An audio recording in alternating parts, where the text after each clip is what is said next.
Hello, everybody, and welcome to this, the future of corporate social responsibility. It is, I think, the sixth in our Future of series. And if you're wondering what's come before, you can take a look at the link that's above me here, and you'll be able to see some of the Future of events that we have held in the past. And if you're looking for future events, we do have the Future of Health, which will be happening in 2 weeks' time. And so, as I said, today we are going to be speaking about the future of corporate social responsibility with Richie Kendall. And Richie, he envisions a world powered by generosity, collaboration, and compassion, where CSR, influencer marketing, and next generation philanthropy collide. Richie's company, Cheerful Giving, was acquired by Goodworld in 2019, and the platform has grown to power the social impact initiatives of many of the world's largest companies and leading nonprofits. He now leads Goodworld's product and business growth efforts with a speciality in brand elevation and vertical innovation. So welcome, Richie. How are you doing today? I'm doing very well. Thanks, Kevin. Glad to be here. Great. And Richie, where are you calling in from today? I am calling in from Denver, Colorado, in the great United States. Awesome.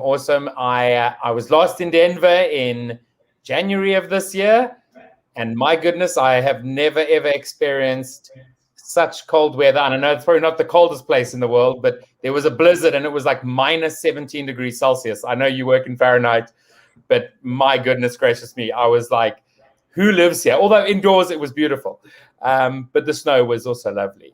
So an amazing place in the world. So really great to have you.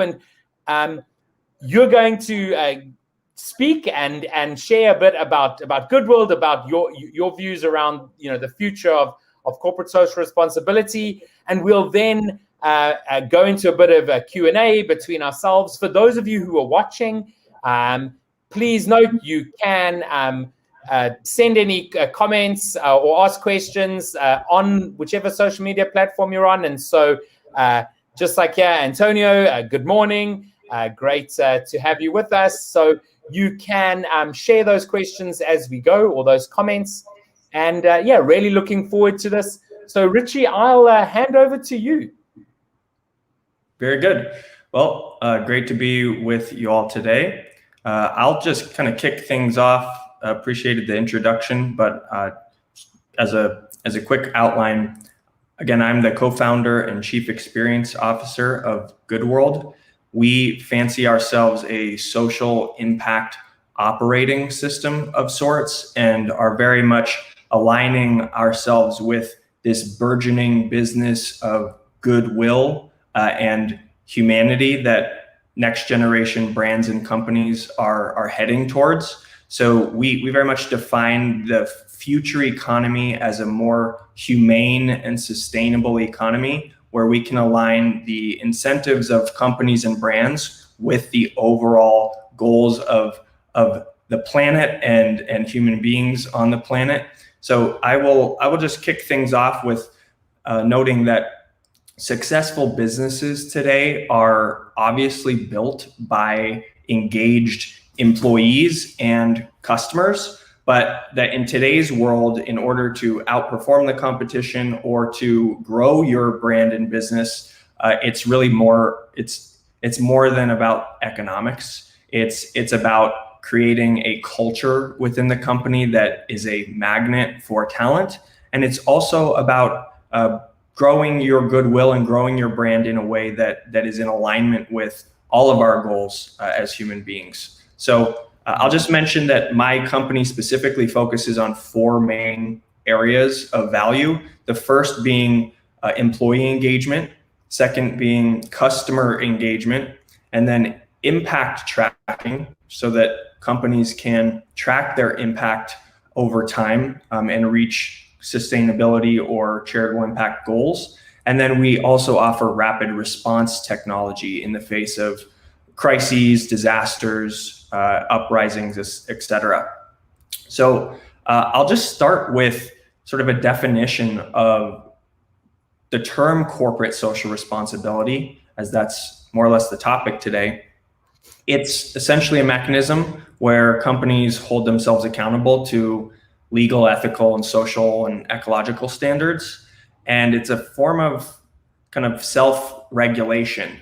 And they sort of hope to develop that alongside their own public awareness around the issues that are important to them.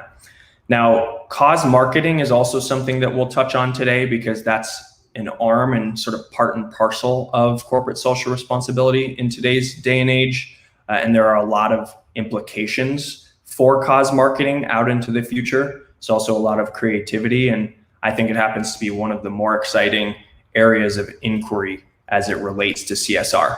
And cause marketing is really just, it's a form of CSR that includes promotional activity on the part of the company that has a dual purpose, right? Increasing profitability while also bettering society. In today's day and age, we often hear the catchphrase, doing well by doing good. So let's jump into it. Yeah, so doing well by doing good. Essentially aligning the internal values of the company, whether that's the leadership, the higher purpose of the company, perhaps its overall goal to provide value not just to its shareholders, but to all stakeholders, which include the people that live in the communities that it does business, as well as partners. We sort of help companies converge their internal values with their external values.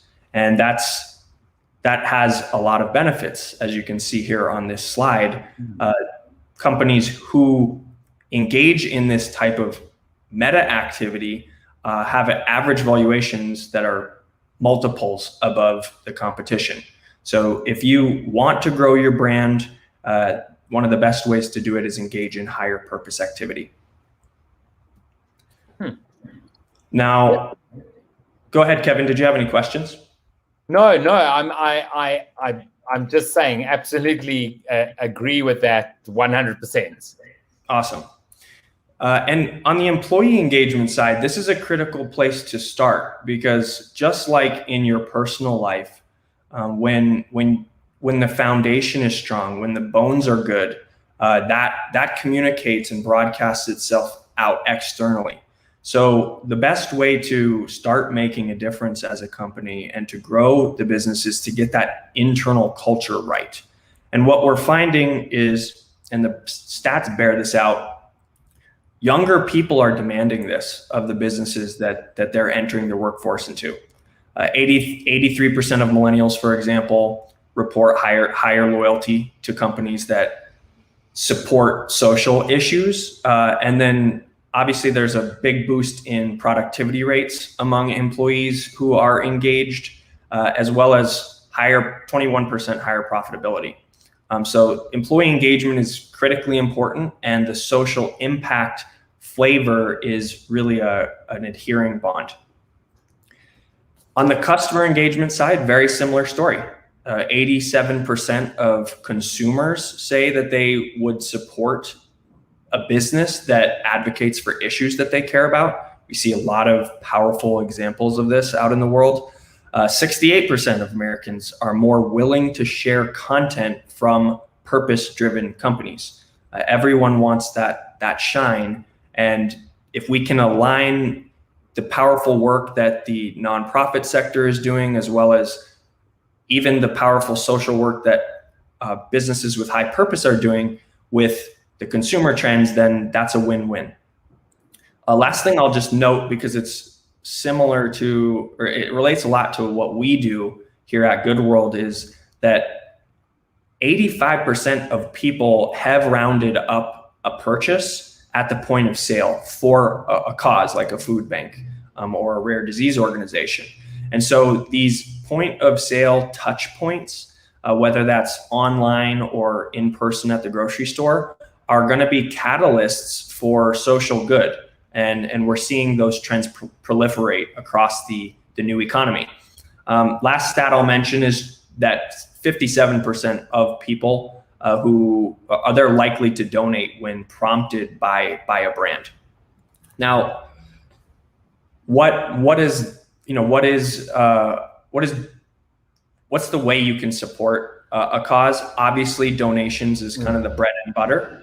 So one-time recurring donations, matching, where the company will commit to matching dollars that are being given by a customer or employee. Something called spare change, which is a innovation of our company, but is something you see now quite readily in the investing and savings space. This spare change concept lets you link up a credit card or a debit card so that whenever you use it, the spare change rounded to the nearest dollar on every swipe gets donated to a cause of your choice. This is a powerful recurring revenue stream and a way to turn consumption into good. We also were the inventor of a tool called #donate, which lets individuals on social media like Facebook and Twitter type #donate right into a comment field, and that will create an instant donation. So almost a frictionless way to engage in campaigns and make a difference. Finally, more traditional way to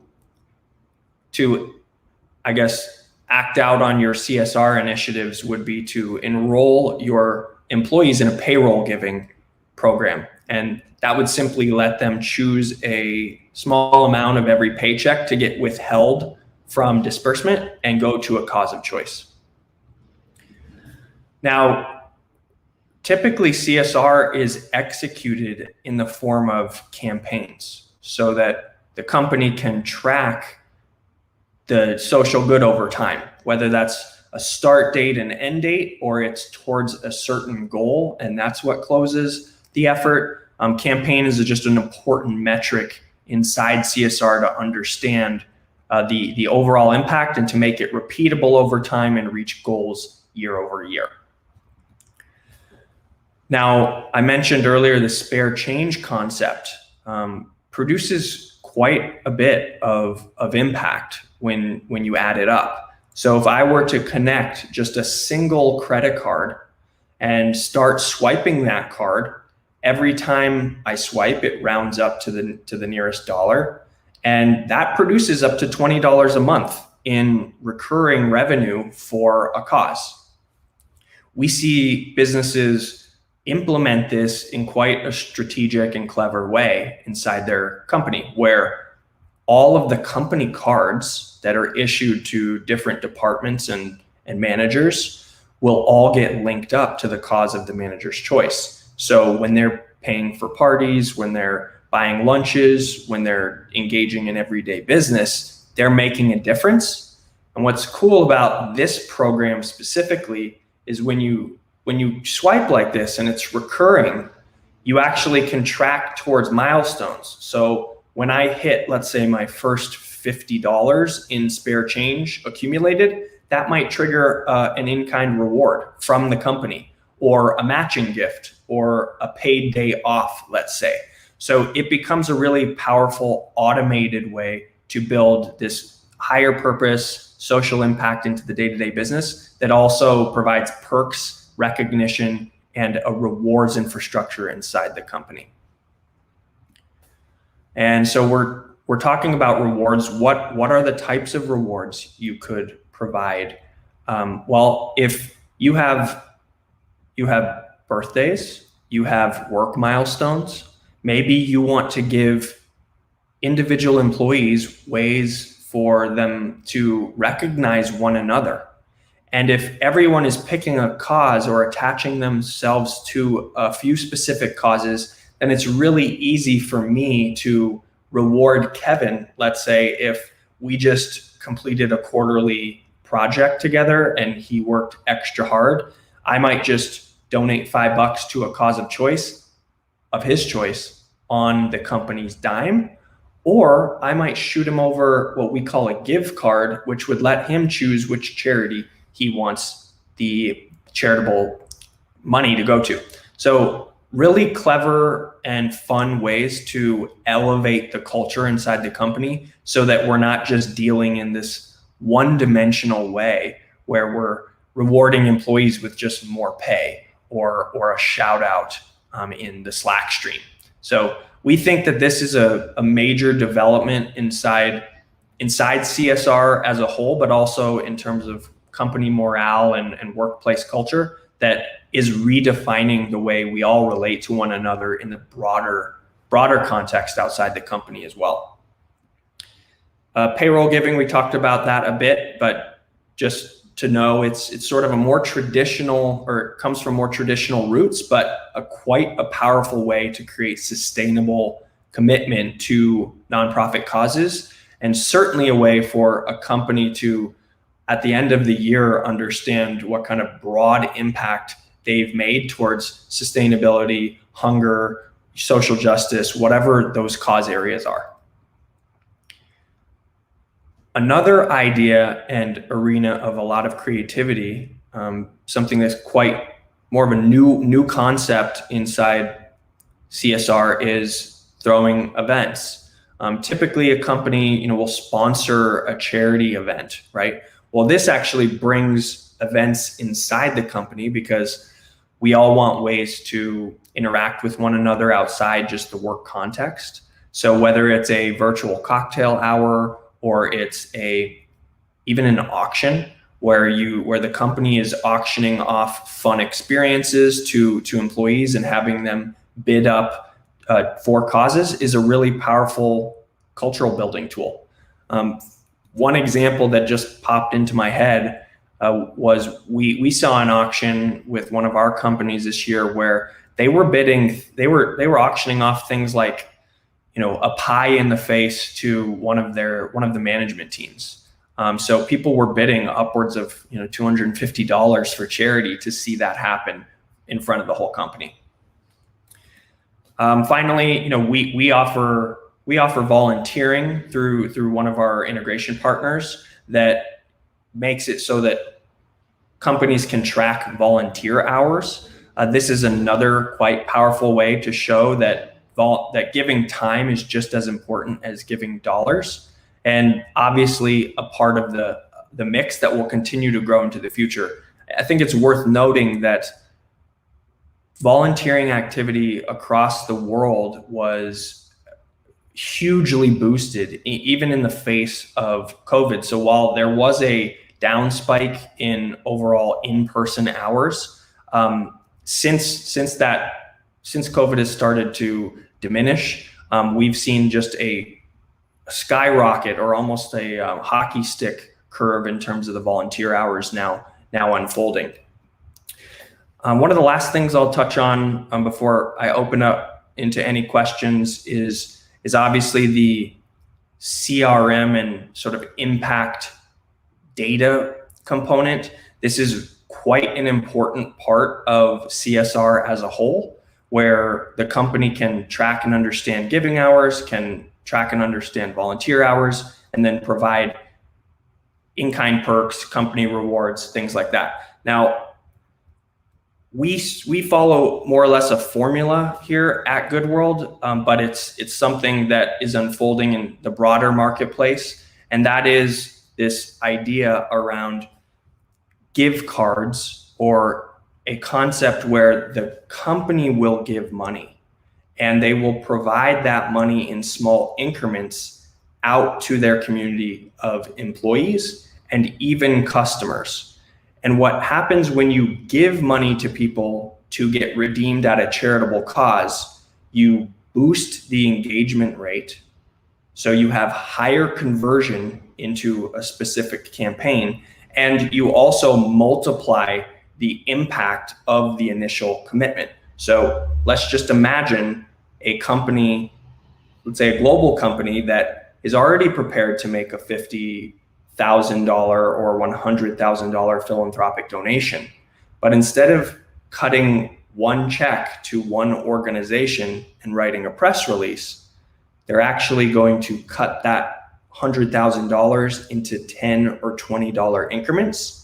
They're going to give those out as charitable gift cards.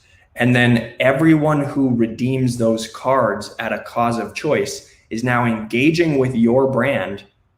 You've democratized the giving decisions. You're getting all of the data about what your employees or customers care about. And then you're asking each and every one of them who redeems the card to chip in.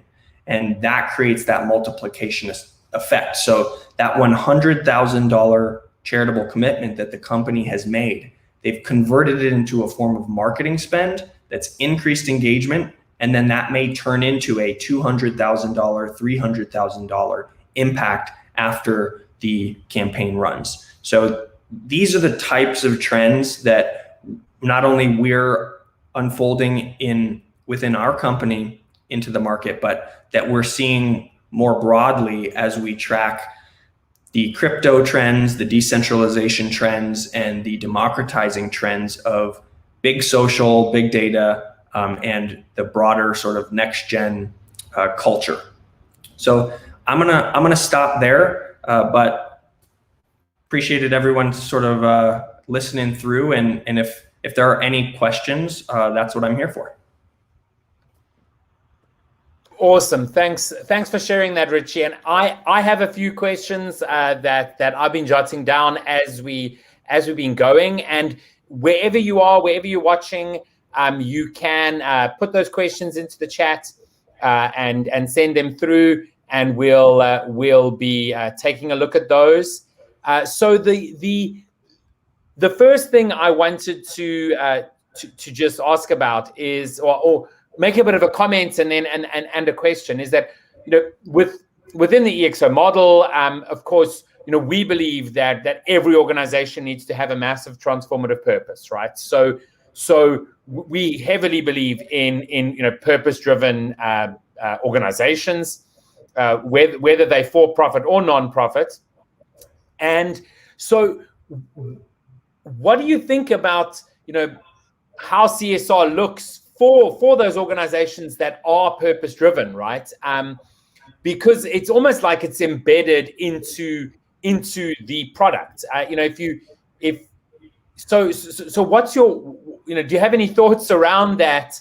And how we'll see that perhaps shifting the way, you know, CSR's been done in the past, which like you've sort of explained is perhaps very sort of top down, and here's what we're going to do. Yeah, it's an excellent question, and it just makes me reflect on how next generation organizations, the EXO model as an example, high purpose organizations are literally redefining CSR. The initial definition of CSR going back, let's say back to like 1970, was simply a sort of proceeds scheme. So it was narrowly defined as, if you buy something from us, we will give back a certain percentage to a charity. In the last 10 years, that whole definition has literally changed to, now it's any activity that has some social implication or higher purpose implication is now considered corporate social responsibility. EXO is taking that even a step farther, where now the entire purpose of the organization is good because the purpose and profitability of the organization is so aligned with the social purpose, that's the sort of reason the business exists. And we're so excited about that trend, because what it means is it almost brings together this alignment of, I don't like to use the word, but it's sort of a selfish selflessness, where just in the same way that, you know, we inside the economy, we as individuals, you know, we are self-interested creatures, and I'm not sure that will ever change, and I'm not sure that it should change. It's just, we can't have it be at the expense of others. So if we can sort of align the self so that we are self-interested and that has consequences that create ripple effect outside of ourselves that is positive for other people, then that's the alignment that we want. So that's really why we exist as a company. Good World is providing businesses with a set of social impact tools that enable them to fully align their purpose with their business activity. And we're seeing it go beyond just a sort of charitable component and into, okay, we're going to run campaigns that are for this reason and are going to create these effects, and that's all built into the logic. Absolutely. And you know, what is of course so important about, you know, organizations that are, you know, purpose driven is that it's not a slogan on a wall or a sort of purpose wash. It really is something that you know, that the organization takes extremely seriously. And you shared some stats around, I mean, you know, especially younger employees, you know, those that are millennials and now Gen Z and beyond. You know, it's becoming more and more expected, right? That the organization I work for is one that is doing good and doing well, right? And so, I mean, obviously, you believe that trend it continues, right? Yeah, and I think it has so much to do with the story that we have all been a part of over this generation, right? I mean, some of the global events have shaped the culture of young people who are entering the workforce, and what they've seen in a way. Without speaking too crudely about it, because it's quite complex, capitalism has created a set of negative externalities that it's unable to account for. And that's not to say that capitalism, you know, needs to go away. In fact, capitalism is however you define it in terms of the actual shape and form and phase. So what I think the market pressure on capitalism now is to make sure there's more accountability inside capitalism and that there's more democracy in terms of the decision making, the account for negative externalities, to ensure that companies aren't just pursuing profits at the expense of the planet and everybody else. No, absolutely. And I mean, Lawrence Bloom, who's I guess a friend, a community member, you know, uses the analogy of a rocket going to space, you know, saying that the capitalism we've experienced today, extremely necessary, getting us out of the atmosphere. It's done amazing things, brought so many people out of poverty. But if you keep that rocket, you essentially are going to cause the rocket to deorbit, and that's not what we want. So we need to move to like a lighter craft. We definitely need to be looking at organizations that, you know, that understand their broader impact, right? The impact is never just you know, it's never simple, right? If you are creating a product, there's always going to be waste. There's going to be this, and you need to look at all those streams when you are building a software product. It's going to have, you know, effects on the humans using it. Do they become addicted? There's all these sort of externalities that are so important, and I believe need to be so aligned with the responsibility of a company, right? And you know, when I think of corporate social responsibility, I think about how it's the way an organization makes sure that it's doing more good for society than detriment. So I do see Nikolai on LinkedIn just saying great discussion. Thanks, Nikolai. Really appreciate that. If there are any other questions, please do shoot those into the chat. But I did also want to just you know, just cover a bit what you said around democratizing, you know, from your product point of view, democratizing that sort of access to corporate giving, right? You know, the whole idea of organizations being able to use that as a tool to understand their customers, or in fact their employees, right? If they used it that way, I think it's really an amazing tool. And so obviously you can't necessarily share what certain people have experienced, but could you give sort of like a broad understanding of the types of insights that people could actually come up with by using that giving technique?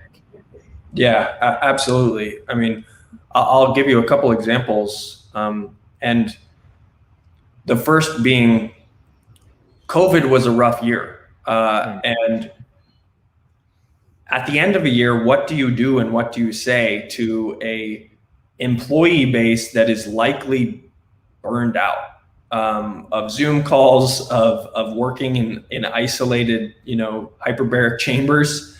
I think, one of the best things you can do is you can just show appreciation, and you can also pay it forward. And so one example that I'm thinking of is it was a campaign we did with MasterCard, where at the end of the year, MasterCard, all of their like middle managers, department leaders, were writing personalized notes to every employee, thanking them for the year, and planting trees on their behalf that literally have the employee's name on them. So you're sending a personal message, you're planting a tree, and you're appreciating someone in a way that goes beyond just, great job, pat on the back. You're aligning purpose through their Priceless Planet Coalition to plant something like, 200 million trees by the year 2025 or 2030. And so it's these types of initiatives. We know we need to regenerate and reforest the world, and it's one of the most effective ways to get carbon out of the atmosphere. And so sort of making that a part of the culture through more meaningful, personalized relationships is just one clever way to do it. Another example was one of our investment firms who has about 250 CEOs in their portfolio. And to show appreciation over the holidays, just with the charitable spirit, sent a $25 gift card to each of those CEOs to redeem at a local charity. So they picked 6 charities that could be the beneficiaries. Everybody received a $25 card. And when you receive a $25 card, you see a local charity you want to redeem it at, you feel obligated to chip in. And that sort of unlocks generosity. And generosity has that kind of ripple effect. So we saw 60% impact added to the overall card values redeemed, which is just a powerful way to just multiply the spirit of giving, to create a better and more human world. Absolutely. And what you actually said there is really interesting, in that sort of people feel obligated, but like often I think most humans want to do good, right? But you've also said there is that sort of selfishness like within us, and giving us that, giving people that opportunity to see where they can do good, I think is a valuable part of organizations making sure that they are doing social good, Yes. because getting that opportunity to see where you can make a difference and you can make an impact, and being able to then show that from a data point of view, right? Yes, we want the future to be human, but we now have more and more and more access to data, right? We're able to store data as opposed to, in the past, perhaps organizations did really well. And in fact, I had a long conversation with my father about this, about how organizations in the 70s and 80s were a lot more giving and good to their local communities and their employees. And it was, he said he could see it in the late 80s, early 90s. It just became about shareholder value. The way organizations work changed, right? And it was really, really interesting, that statement. But then there was no way of knowing, right? They didn't have ways to collect the data. Everything was probably written down in journals and books, and it was pretty manual. Now we have that ability to actually, gather data. And I think not only your customers, but also your employees want that transparency to see that. So, what is, how do we make sure that we're like having that transparency, that openness, and that so we can see, okay, yes, the data is there, and we're actually doing what we're speaking about. Yeah, it's such an awesome question, because it almost asks how authentic and inclusive are we really as businesses? It's one thing to choose a purpose or a cause or a charitable partner top down and just let everyone know that we supported this cause this year, or we partnered with this cause and achieved these impacts this year. And it's another thing to invite everybody in the company, or invite all of your customers to take part and be a part of that picture, and to have a vote and a voice in that picture. So what we're trying to do is we're trying to help brands, companies understand what is the purpose DNA, what is the profile of your community, so that you can more effectively mobilize it, and your higher purpose reflects that community more authentically.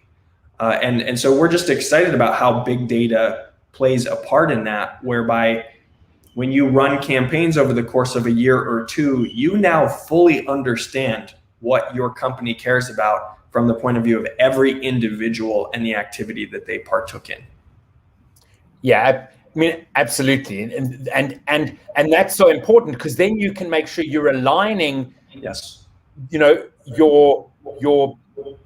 organizational goals with the individuals who are working with you, for you. Hopefully your organization says with you, and Salim often says that he sees a future where individuals will align their personal massive transformative purposes with organizational purposes, and that's where they'll want to work, right? So, let's say your purpose is very much aligned to planetary health. You want to work for an organization that either is, directly focused in that, or is, perhaps maybe it is a financial company, but it has a very large focus on, we are helping people, with their finances, so that we can green the world. But we're not just talking about it. Here's the data that shows that we're actually doing that, right? Yeah, 100%. And I think this represents a new ethic that we all are feeling needs to be embraced. And that's just, how do we relate to one another and the planet in a new way that is sustainable moving forward, and that helps promote us all thriving. Because I think what we've realized is that there's a glut of resources. There are value is being created in astronomical ways. It's just not being distributed very equitably, and it's causing a whole set of other external problems that aren't being accounted for. So if we can bring all of our collective wisdom and action in a smarter, more efficient way into the brain trust of the operating system, then we can create that that more equitable and inclusive future that we all know we can achieve. Yeah, absolutely. I mean, technologies is bringing about more and more abundance. And there definitely are things, you know, in the world that are a little bit worse and are potentially getting worse. But there is so much that is a whole lot better. And it's so important that organizations understand how you can leverage abundance, but do it in a way that you are actually, you know, providing a good for the world, right, and for your stakeholders and beyond, all stakeholders. So Richie, I mean, it's really been fantastic chatting to you. I know that, you know, what you are doing is really awesome, and you guys are putting in a whole lot of effort there to ensure that, you know, we have a world that's better than our past, which aligns quite closely to, you know, to what we believe here at OpenEXO. So as we close out today, is there anything you'd like to, you know, to share with those watching, as well as those who watch this recording in the future? Yeah, and I appreciate the opportunity, Kevin. I would say we have to start modeling for one another the future that we want. And that starts even on a personal level.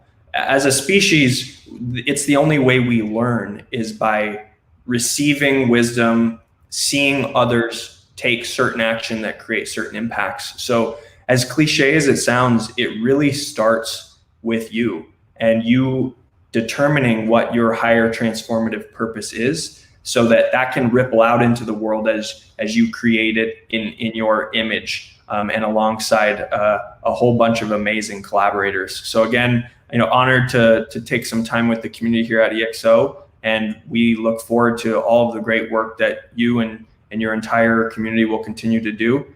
We hope to be a partner in that in the future. Awesome, Richie. Absolutely.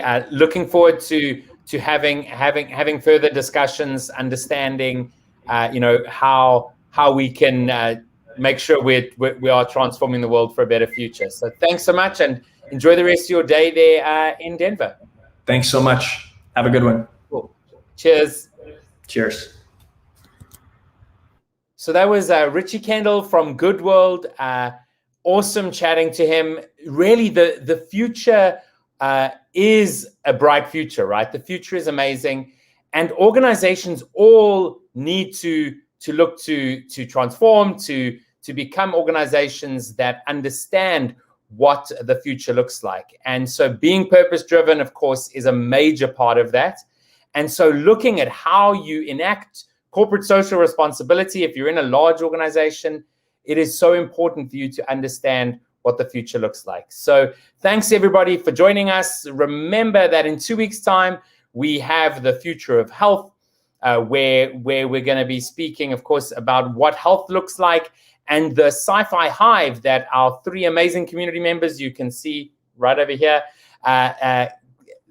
did a couple of weeks ago. They'll speak a bit about that and what they found. So thanks for joining us, and we'll see you in 2 weeks' time.